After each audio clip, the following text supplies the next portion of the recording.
Un acto educativo en una persona. Un acto educativo fue capaz de transformar el mundo. Un acto educativo fue capaz de transformar el mundo, señores. Es clave, clave, clave transformar el mundo donde vivimos. Clave, emocionante, divertidísimo. Y si no podemos transformar el mundo, al menos el mundo personal. Al menos el mundo personal, transformar el mundo personal. Y hacia eso es que va dirigido todo esto que yo les cuento. Pues señores, la era agrícola se acabó. Y con todos estos descubrimientos, Watson inventa la máquina de vapor y crearon la era industrial. Los americanos ya habían abierto Estados Unidos y crearon la era industrial.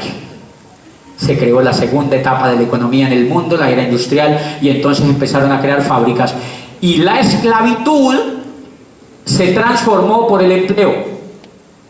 Entonces soltaron a los esclavos y les dijeron: liberémoslos, son libres ahora. Váyanse para la calle. Y los contratamos mediante un sueldo. Y les hacemos creer que son libres. Y así nació la segunda era. Eliminaron eliminaron la esclavitud. Lanzaron a la gente a la calle como la libertad. Y los contrataron como empleados. Una de las cosas que cambiaron es que, recuerden que yo siempre he dicho que ser esclavo era muy bueno. Porque uno, le daban la comida, le daban techo, abrigo, chuchú, le daban cariño, porque los querían. Sí, de vez en cuando les pegaban. Pero tenían todo. Ahora miren lo que le dijeron a la gente en la era industrial: se largan a la calle, los contratamos mediante un sueldo y ustedes se lo gastan en la economía de nosotros. Se crearon el dinero, inventaron el dólar para gobernar la economía. Ellos imprimen el dólar en una máquina, hacen creer que el dólar es oficial, y uno dice: ay, hay dólar falso, el dólar bueno. No, el bueno. Falsifican dólares. Todo el dólar es falso. Todo el dólar es falso. ¿Se acuerdan que le hacían creer que el rey, que el papa era el que le decía a los reyes porque Dios ya hablaba de noche? Ahora, ¿qué nos hacen creer? Que el dólar es bueno. Nos hacen creer que el dólar tiene respaldo en la economía y que solamente la Reserva Federal tiene derecho a imprimirlo. Entonces los políticos endeudan el país en dólares falsos, y el país endeuda a los ciudadanos con dólares falsos. Pregunta: ¿por qué la gente no se rebela? Porque no lee. Porque estamos viviendo otra vez en la Edad Media. Y esclavizaron a la gente otra vez con el dólar, con la moneda falsa. Es una moneda falsa que no tiene respaldo en la economía. Y quiero contarles una cosa, muchachos, gravísima. En este momento, cada norteamericano que nace en ese país, nace con una deuda de $174.000. Cada niño que nace hoy en suelo norteamericano sale con una deuda de $174.000, $180.000. ¿Cómo la tiene que pagar? ¿Cómo la tiene que pagar? Trabajando mediante impuestos. O sea que ya nacen esclavos. Cuando ese niño tenga por ahí 18 años, la deuda más o menos es de $500.000, dice el autor. Después pasa a $1 millón. ¿Quién la tiene que pagar? El ciudadano que vive en los Estados Unidos. ¿Colombia vive igual? Igual. Porque Colombia se endeuda,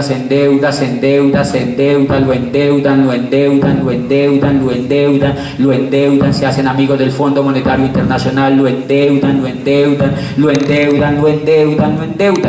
¿Y quiénes tienen que pagar eso? Los que vivimos en Colombia. ¿Cómo lo tenemos que pagar? Mediante impuestos.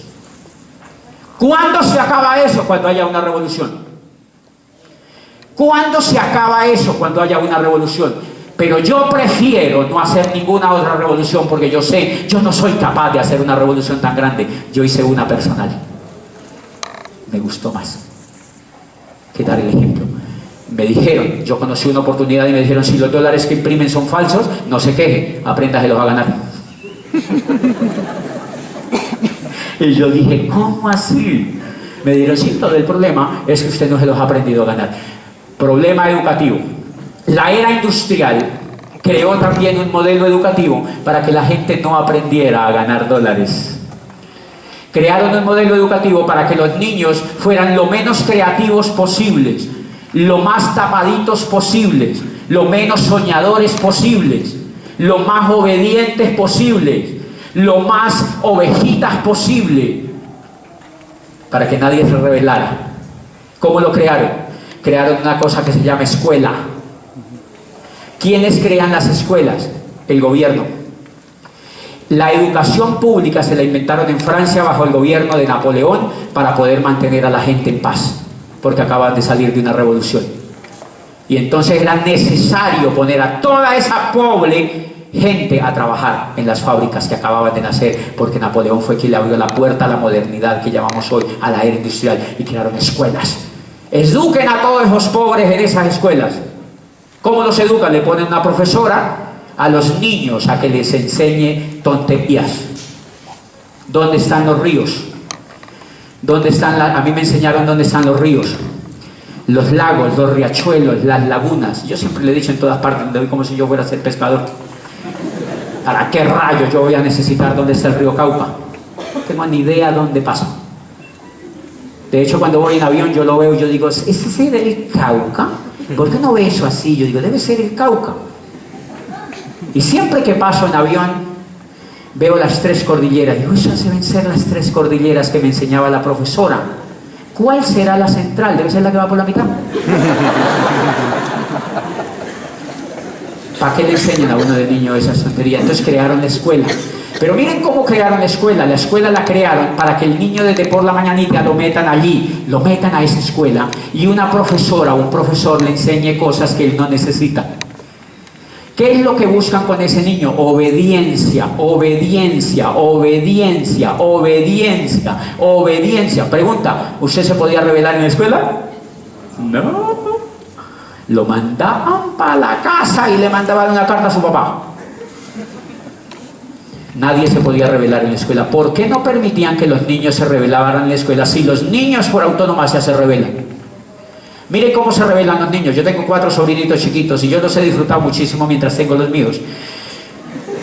Y entonces, pues ya que los tiene otro, ¿para qué voy a tener los míos, verdad? Entonces, estaban chiquiticos y yo me pongo a hablar con ellos y yo le digo a uno de ellos que es hermoso, es hermoso, es hermoso, es chiquitico. Yo le digo, mi amor, repita conmigo, para que vean que los niños se rebelan.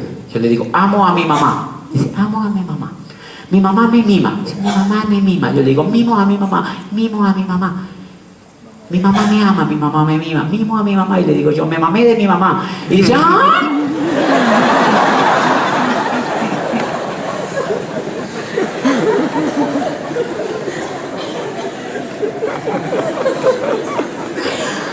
¡Ay, qué lindo!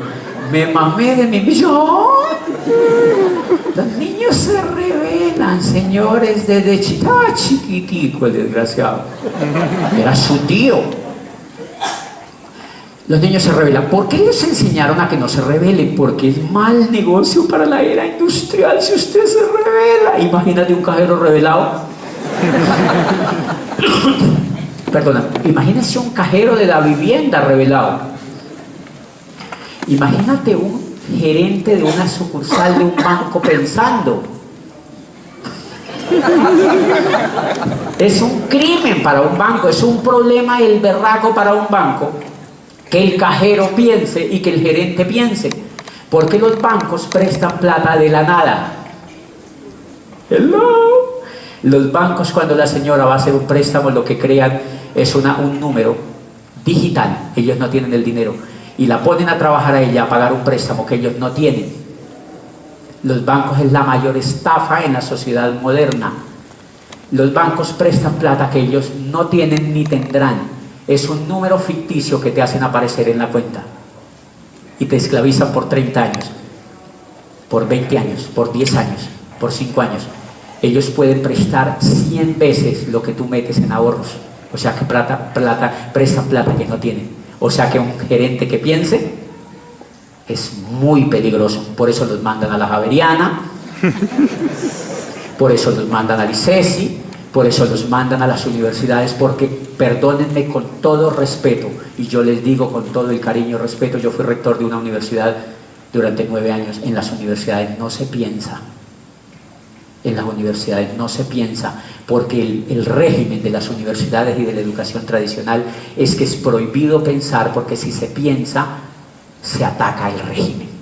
Y cuando hablo de régimen, no es del régimen político, es del statu quo de la sociedad. Por eso ustedes no han notado que siempre que educaron a este muchachito, que le hacían repetir. Repita. Yo entro a la facultad de Derecho, un tipo se para allá a explicarme, dice que el Código Civil, y copia lo que está en el código. Y yo me le empiezo a revelar y digo, profesor, ¿por qué me hace copiar lo que está en el código? Luego ya no está en el código copiado. ¿Para qué rayos lo voy a repetir yo otra vez lo que usted? ¿Para qué lo copia usted? Yo vuelvo y lo copio. Y yo vuelvo y se lo repito, profesor, ¿qué pasa en ese coco suyo? No. No se puede revelar, desgraciado. Y menos si usted es huilense. Tipo recién llegaba, ya que me voy a revelar. Yo me empezaba a revelar, profesor, pero ¿para qué me pone a copiar? Miren los terribles idiotas. Estos, cuando llegábamos al examen de Derecho Laboral, escondan todo. Profesor se paraba así, escondan todo. Silencio sepulcral. Escondan todo. Está copiando. 1, 0. Es increíble la estupidez de la educación. Cuando uno sale de la universidad, todo es copiado. Todo es copiado, porque si yo soy abogado, litigante, y soy amigo de la doctora que es fiscal, adivine dónde voy. Usted no sabe una jurisprudencia que gane este caso. Ella que me dice, sí, pero me gasta un helado. Y ya está. Y yo copio la jurisprudencia. Todo está en Google, nuestro gran amigo. Y entonces la universidad es tan estúpida que no deja a los niños copiar. No deja a los niños el colegio copiar. El jardín no deja copiar a los niños y los educan con miedo, con terror, para que ellos no piensen ni desobedezcan. Los sacan de las clases si ellos piensan y desobedecen. Y entonces crían a un niño estúpido, un niño que no piensa, y entonces ese niño, pero eso es más grave aún todavía lo que está haciendo la educación. ¿Por qué era buena ese tipo de educación? Porque el niño saliera a buscar empleo. ¿Cómo encontraba? Dios lo bendiga. El problema es que hoy pierde el tiempo porque ya no encuentra empleo. El muchachito sale de la universidad y llega donde el papá y le dice, papi, ¿no hay nada? Pues no hay nada, señores, porque la era industrial se acabó. Pero lo terrible que hace la educación es que saca un niño sin creatividad, saca un muchacho sin creatividad, saca un muchacho sin iniciativa, saca un muchacho sin emprendimiento, saca un muchacho que no es capaz de usar el coco, saca un muchacho a vivir en un país brillante como Colombia, pero no es capaz de transformarlo, porque no ha sido educado para transformar ese país. Son 5 años repitiendo tonterías y teorías tan absurdas como esto que les voy a contar. El conocimiento en el mundo se reforma cada 6 meses en este momento. Cada 6 meses cambia totalmente el conocimiento, y una carrera en la Javeriana dura 5 años. O sea que cuando uno egresa como 20 veces desactualizado. O sea, tiene uno que rehabilitarse después. Uno sale desactualizado a la enésima potencia y le entregan un cartón. Abogado. Son tan absurdas las universidades que en este momento están montando carreras de ingeniería industrial. Y la era industrial se acabó hace 15 o 20 años. Ya no vivimos en la era industrial, y hay gente en estos momentos estudiando ingeniería industrial. Increíble. Esos muchachos, yo siempre he dicho una teoría que yo digo, ellos, claro, cuando salen de la universidad, ellos les ponen un cono y se lo ponen en la cabeza. No coordinan nada. Ellos no entienden el mundo, les ponen un cono y ¡pum!, se los ponen en la cabeza. No son competitivos. Por eso es que yo digo que las universidades tienen franquicias de Ventolini a la entrada. ¿No han visto? Hace poquito le di una charla a una universidad en Bogotá y les digo, miren, por eso es que la universidad suya tiene una franquicia de Ventolini a la entrada, para que de una vez se vaya comprando el cono. Señores, es un descrédito en este momento la educación tradicional, un absoluto descrédito para la sociedad, la educación que tenemos ahora. No sirve, no es competitiva, se pierde el tiempo. Tenemos que hacer una revolución personal, y cuando les digo una revolución personal no es solo que hagan esto, es la que tú quieras, pero tienes que hacer una revolución personal, tienes que hacer una revolución educativa, porque con lo que has vivido, con lo que te han enseñado, con lo que te dice la televisión que tienes que hacer, con eso no puedes triunfar en el mundo de hoy. Por eso una señora en México se me acercó un día, hace poquitico. Y me dice, Diamante, yo tenía un sueño increíble que tú vinieras a México porque mi hijo quería oírte y me llevó un niño de 9 años, hermoso así. Y me dice, mi hijo quería venirte. Yo estaba hablando en el auditorio de la Universidad de México, de la UNAM de México. Y me dice, mi hijo quería escucharte en vivo porque te ve por YouTube, oye tus CDs y no sé qué. Y entonces me dijo, el único problema, Diamante, es que mi hijo no quiere ir a la escuela. Entonces yo me quedo viendo a la señora y le digo, señora, la felicito, tiene usted un hijo brillante. Delante del niño. Te felicito, mi amor, eres brillante. Apréndete una cosa, le dije al hijo. A la mamá hay que quererla, pero no hacerle caso.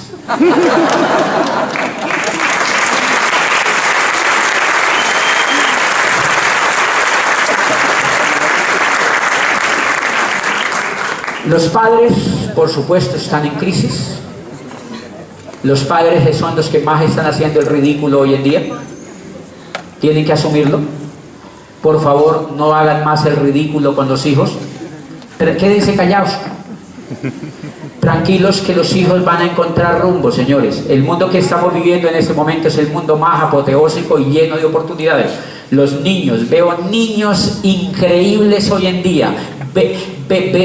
Vehementemente increíble buscando nuevas oportunidades. Señores, en este momento cada segundo se está haciendo un millonario en el mundo en internet. Y uno dice que metido en la universidad, muy trombolo, gente muy despistada. Estamos despistados, señores. Y si me dicen que se lo sostenga alguien, yo esto no se lo sostengo a nadie. Pero es verdad. Una de las cosas que hice en la pequeña revolución que hice fue que me aburrí de ser rector de la universidad donde estaba por esos motivos. Claro que ya me iban a echar.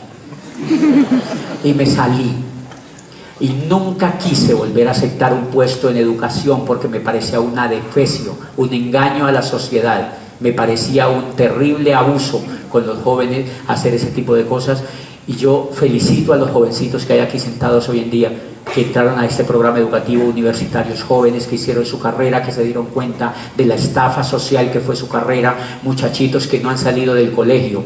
Párense los que no han salido del colegio que están aquí. Yo sé que hay muchachitos de colegios que están aquí. Okay. Miren los chiquiticos, miren. No le hagan caso a sus papás, digan que yo soy. No hagan caso a sus papás, no le hagan caso a sus papás. Quiéranlos. Démosles un aplauso apoteósico a estos niños. Démosles un aplauso apoteósico a estos niños.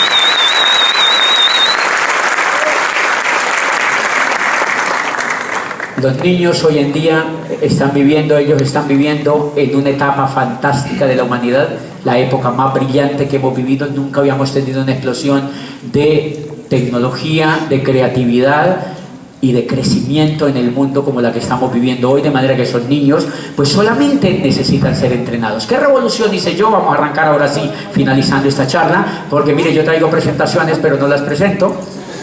Y nada, porque pues igual no hace falta, igual este Julián no hace funcionar esto, miren. No, entonces, ¿para qué rayos esto? Miren. ¿Ah? Ay, fue pucha.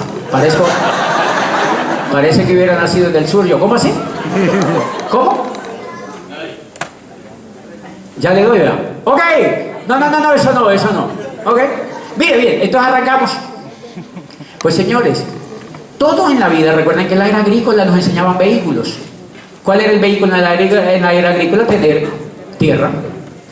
Pero a la gente no le enseñaban a conseguir tierra. Los únicos que tenían tierra ya eran los clérigos y los nobles. En la era industrial, el vehículo para conseguir dinero, ¿cuál fue? El empleo. El empleo fue el vehículo para conseguir dinero. Entonces le decían a la gente, estudie y le daban un puesto. ¿Quién te da el puesto? Yo. Entonces los ricos inventaron la educación, ese tipo de educación que les cuento, pachuca y de mala calidad, donde nos mandaron a nosotros a esclavizarnos 7 años, 8 años, 9 años. Yo estudié 25 años, desde que soy chiquito, metido allá, aplastado en un puesto, repitiendo un poco de tonterías para que me dieran un puesto mediocre como rector de una universidad para seguir engañando a más gente. Yo viví esa experiencia, señores.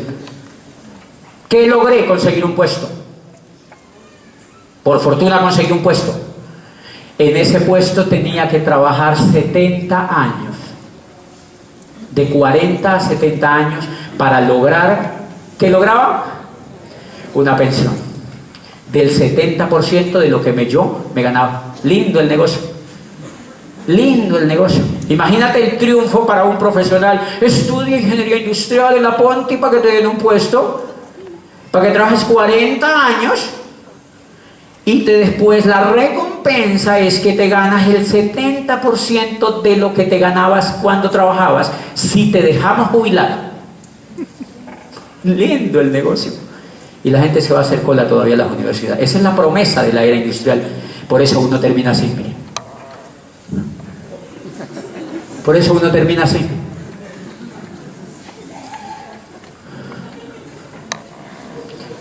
Claro, eso se llama vehículo. Eso se llama vehículo. Eso se llama vehículo. Entonces el vehículo en la era industrial que nos enseñaron a usar se llamaba empleo. Y ese empleo, imagínense, vamos a hacernos una imaginación rapidita en este momento. Imagínense, ¿cómo es su nombre?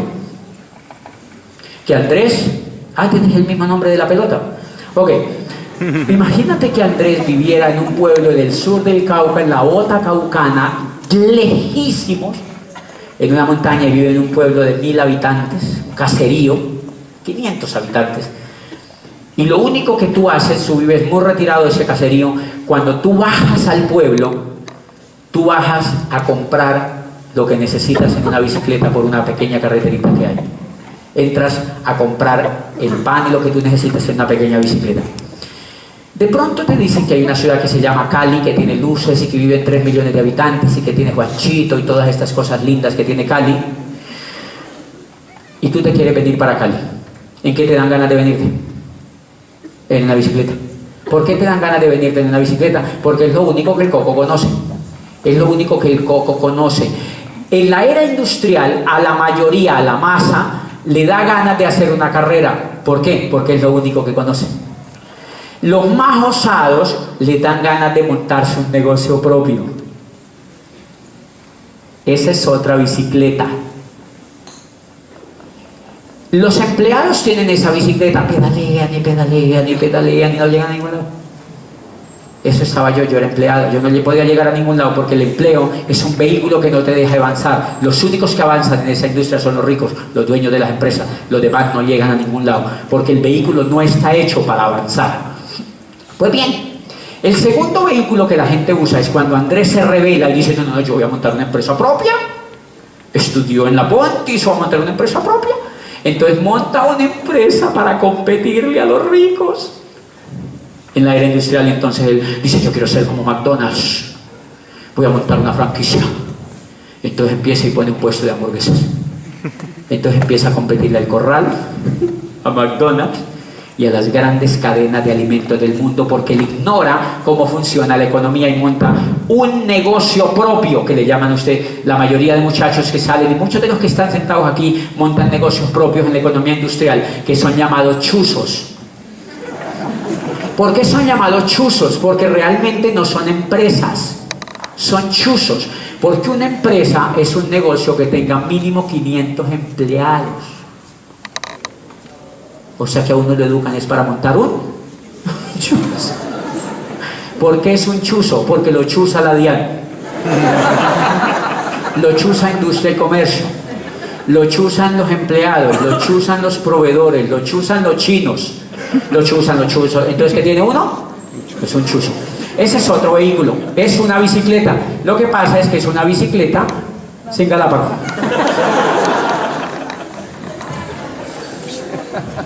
Entonces los que tienen negocios en la era industrial, negocios que dice que son propios, lo que tienen es un chuzo, es una bicicleta sin galápago. No por lo que se imaginen.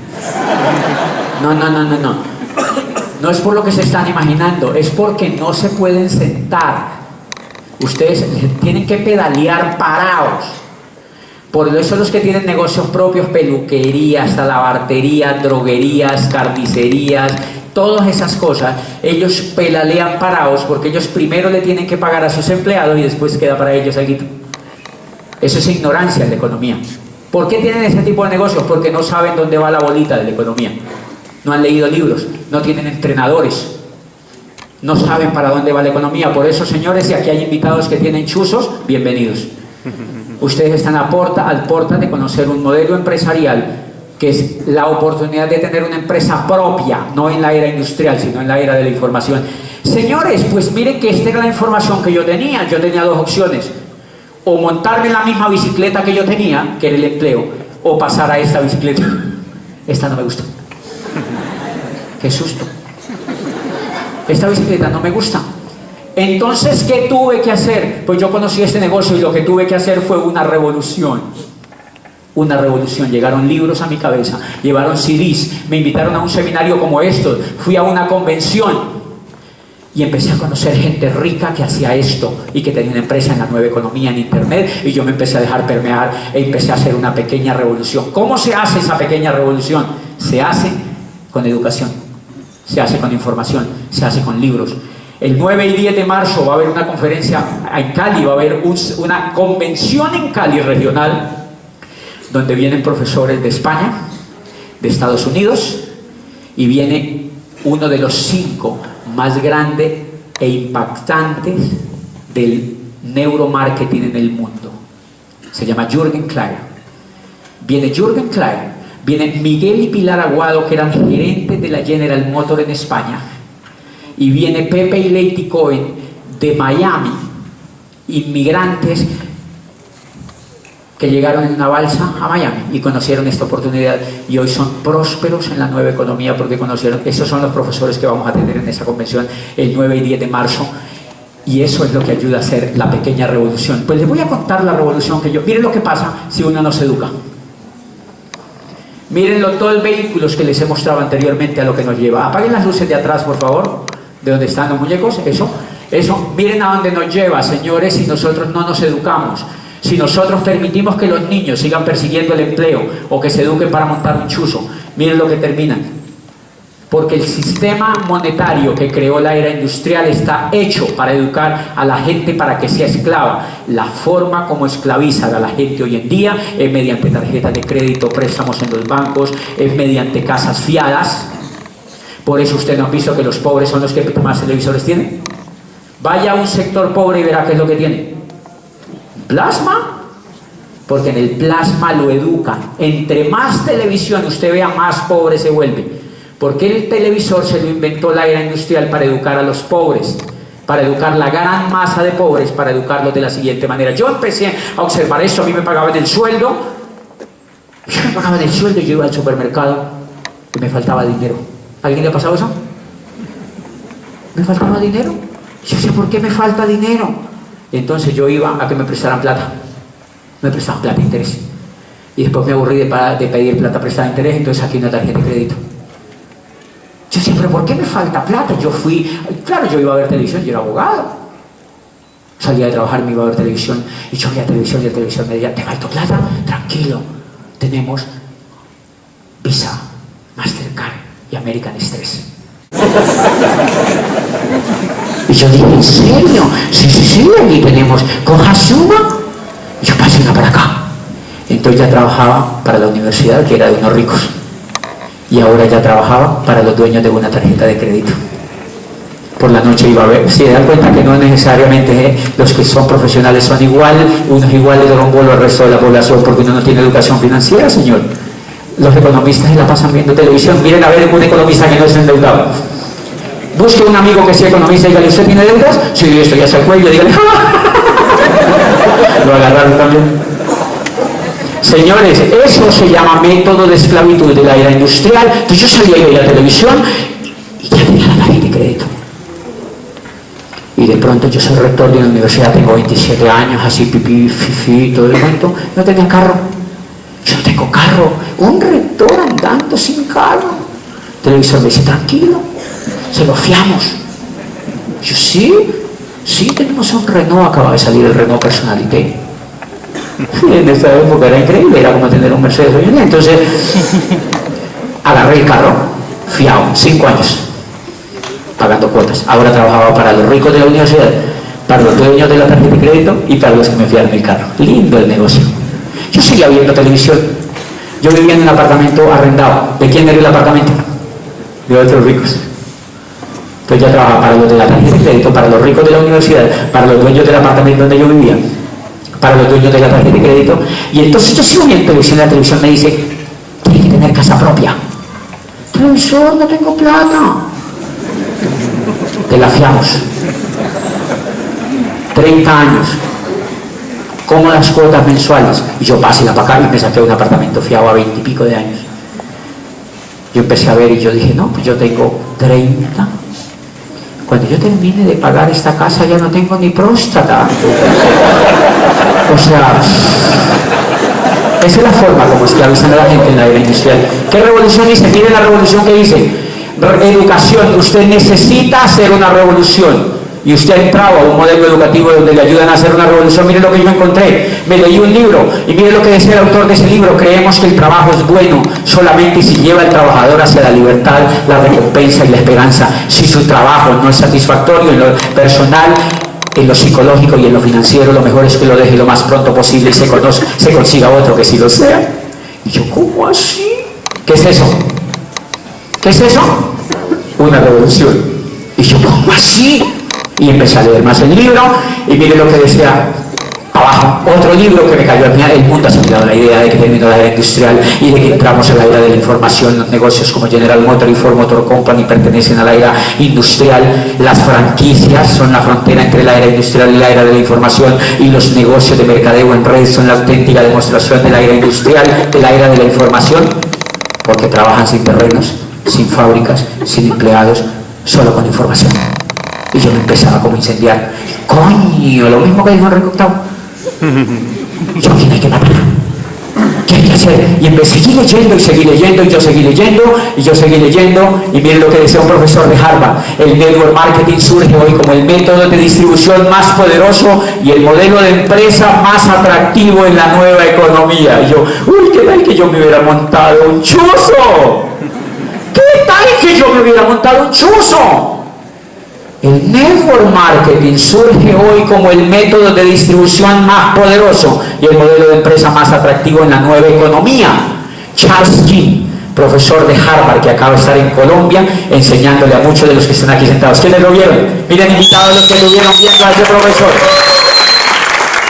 Toda esta gente estuvo oyendo a ese profesor. Usted tiene que oír eso si va a la convención, porque va a tener una información potente. Y yo seguí leyendo y miren lo que dice el tipo.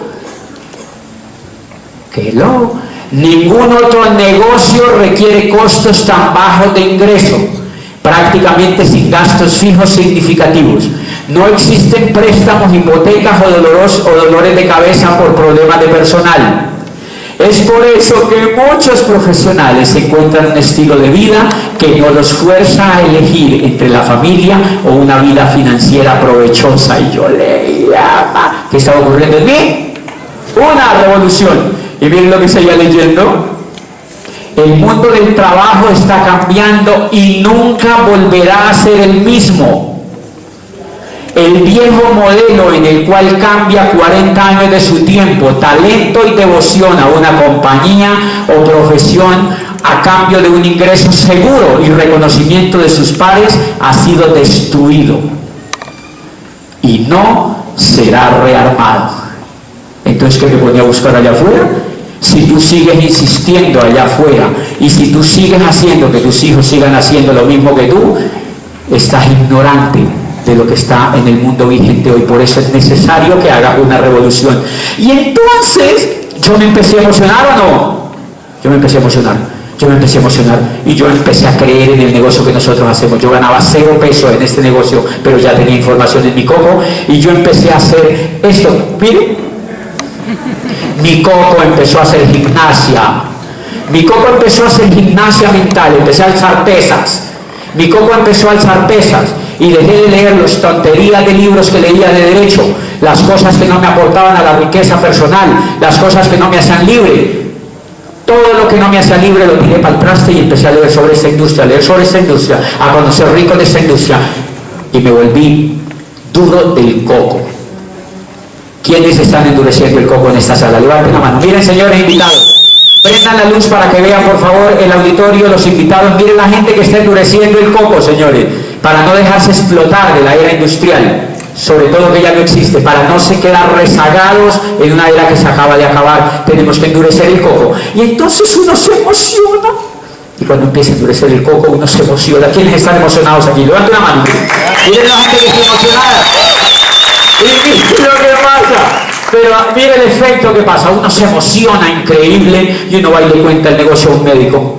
Y uno ve un negocio fantástico. ¿Quién no va a ver un negocio fantástico así? Cuando lee todos esos libros y va a convenciones, a seminarios. Y yo veo un negocio alucinante. Y se lo cuento al médico y yo veo el paraíso en mi negocio. Y miren lo que ve el médico.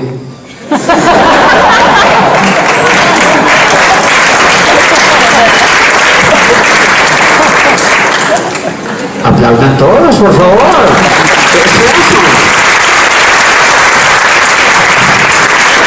¿Por qué el médico ve eso? Porque no tiene coco, señores. Porque no tiene coco. Yo esta semana he dado planes, personalmente le he contado a gente que yo me hice libre al tercer año de estar en este negocio y que vivo como el 1% de la población colombiana en Cali, sin salir de Cali, que viajo por el mundo con esta oportunidad y que ayudo a miles de personas en el mundo y que entreno grupos de jóvenes en Chile, en Argentina, en Uruguay, en México, en Lisboa, en Madrid, en Milán y en Roma. Grupos de jóvenes universitarios que hagan una revolución. Y uno les compara a la gente y dice, interesante.